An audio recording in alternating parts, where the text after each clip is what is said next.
debunxusa lelibele kuqala kwethulela silo semhlaba incwadi debunxusa kube ngilonxusele elive le-United Kingdom kuleli High Commissioner Colin Wells lobekwe inkosi Charles wesithathu ukuthi athathe amatomu kulusiba wayitolo Simon Boyden ufike esigodlweni ngalozitha ethwele umgomo wokuqinisa neqhubekelisa embili bodlelwane belive leSwatini ne-United Kingdom yakuthunywa ngiyo inkosi Charles wesithathu usiba likhulu Wells uhlonishwe ngengoma yesive wahlola nembutho eTekuvikela angakethuli incwadi debunxusa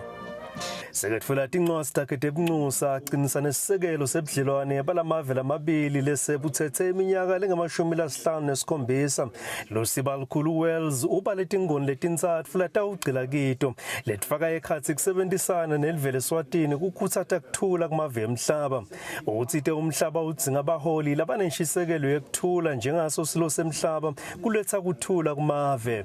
It is invaluable, it's inevitable and distressing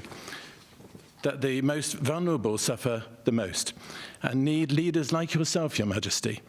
to act decisively to protect the world and the world order. With your permission, Your Majesty, I would like to work closely with your government, particularly where our approaches and values align.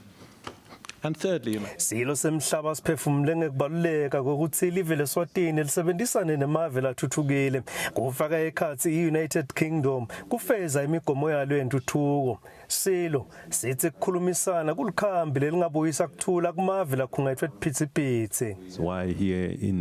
in the kingdom we always continue to promote that if there's anything if there is any differences, dialogue is the answer. So we are hopeful that this kind of principle is one of the principles which the whole world can learn and adopt and live with